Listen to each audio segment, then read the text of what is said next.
Só de falar em Coca-Cola, você já consegue visualizar o vermelho vivo e o chiar da lata sendo aberto, não é verdade? Essa identidade única está conectada intimamente com a história da Coca-Cola e como ela cresceu até se tornar a gigante que conhecemos hoje. Para esse visual tão característico, precisou-se de décadas de esforço e trabalho com a gestão da marca. O resultado é um nome mais conhecido que qualquer outro, com referências impossíveis de serem copiadas. Quer saber mais sobre essa bebida e como ela chegou até a sua mesa? Então acompanhe essa incrível história conosco.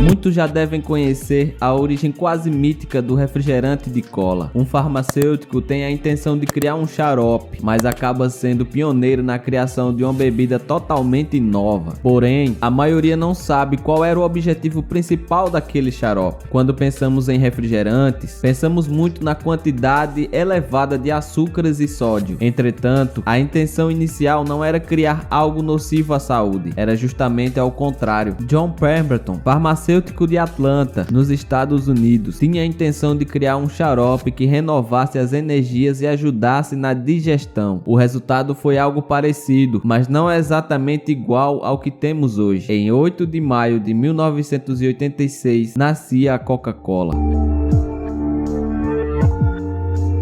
Foi apenas 4 anos depois, em 1891, que os rumos da marca foram definidos. A The Coca-Cola Company que conhecemos hoje nasceu. A empresa é fruto de uma sociedade, onde cada um tinha a função no crescimento da marca. O fundador John Pemberton juntou-se a seu colega, o também farmacêutico Asa Chandler, e o irmão John Chandler. Após a criação da bebida, John continuou trabalhando em manter a autenticidade da receita. Dessa forma, seus sócios poderiam cuidar de outras partes do negócio, principalmente sua divulgação, por meio de estratégias que discutiremos agora.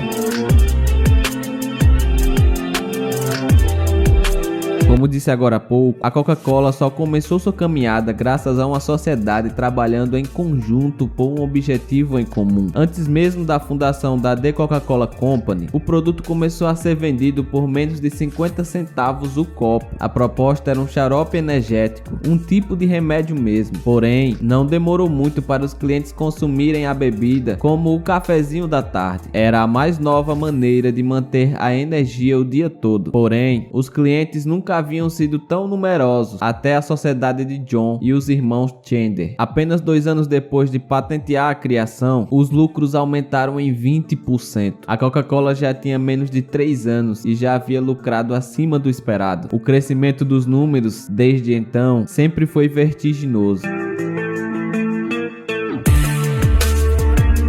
Um golpe de sorte? Com certeza não. Não há resultados tão grandes sem um devido esforço e investimento. Na verdade, um dos grandes responsáveis pelo sucesso da marca Coca-Cola é alguém que trabalhava por fora da sociedade, o contador Frank Robson. Ele, unido a Asa Chandler, criaram uma estratégia de marketing inédita até então. Foi essa estratégia bem planejada e aplicada que garantiu a consolidação do nome da Coca-Cola até hoje. Essa estratégia, hoje em dia, parece bem clássica, mas na época era inesperada e um pouco agressiva. A ideia era estampar tudo com o logo e as cores da Coca-Cola. Quando as mães andassem com os filhos nas ruas, eles veriam bandeiras, quadros e itens. A ideia era que ver tanto o logo da bebida despertaria a curiosidade para, no mínimo, experimentar. E foi justamente o que aconteceu. A curiosidade levou às primeiras compras, que levaram a uma febre que já dura décadas. Foi o contador que trouxe a ideia de levar a Coca-Cola para mais de 200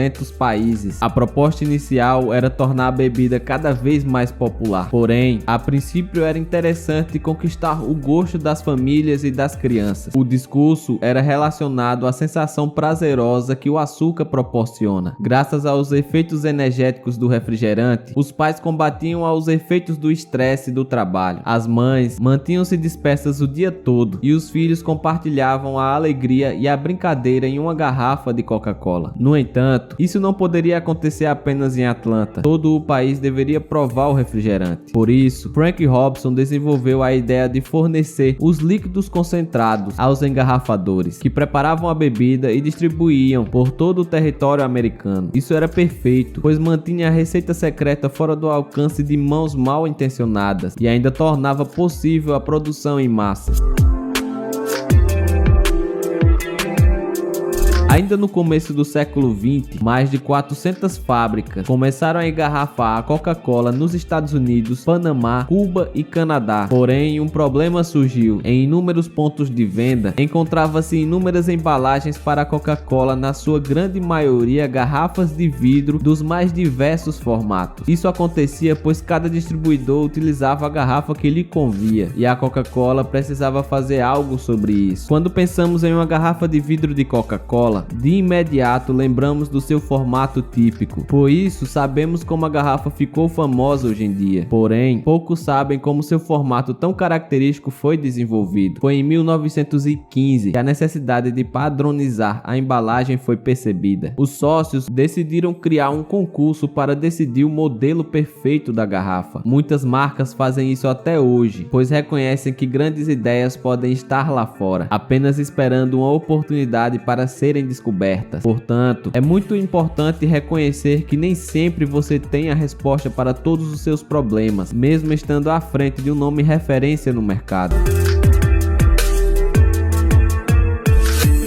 O idealizador da garrafa vencedora foi Alexander Samuelson. Por conta de seu perfil esguio, sua criação recebeu o nome de garrafa Contour. Por cerca de 30 anos, seu desenho único foi utilizado para representar a Coca-Cola na mente dos clientes. Até que, nos anos 40, foi desenvolvido o Six Pack, um fardo com 6 garrafas em um único pacote. E foi em apenas alguns anos mais tarde que a criação da latinha de alumínio mostrou-se necessária. Até a metade do século XX, a Coca-Cola já era tão popular quanto é hoje. Seu principal símbolo era a logo e o contorno da garrafa. Porém, com o advento da Segunda Guerra Mundial, o transporte das embalagens de vidro mostrou-se um tanto impraticável, principalmente porque o presidente da The Coca-Cola Company havia prometido aos soldados americanos que eles teriam acesso a uma Coca-Cola por todo o mundo, onde quer que fosse. Portanto, era importante produzir e transportar a bebida com facilidade, tanto dentro quanto fora do país. A partir dessa necessidade nasceu a lata de alumínio, prática de fazer, de usar e de transportar devido à leveza e à matéria-prima barata. Foi o mesmo motivo, a promessa pública do presidente da empresa, que trouxe a primeira fábrica de Coca-Cola para o Brasil em 1941. Após um tempo, a Coca se expandiu para os países latinos e para a Europa. A Coca-Cola já passou por mais de um século de vida, adaptando-se a cada ano. Foi assim que a marca permaneceu viva, renovando-se e atualizando-se.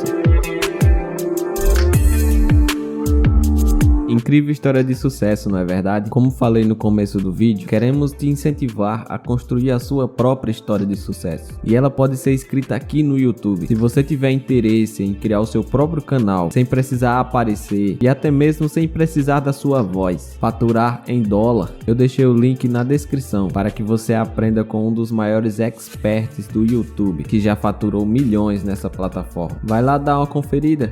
Está aparecendo aqui na sua tela um vídeo de uma outra grande história de sucesso, a da Panini, a empresa responsável pelas figurinhas do álbum da Copa do Mundo. Confere lá também. Eu vou ficando por aqui, grande abraço e tchau.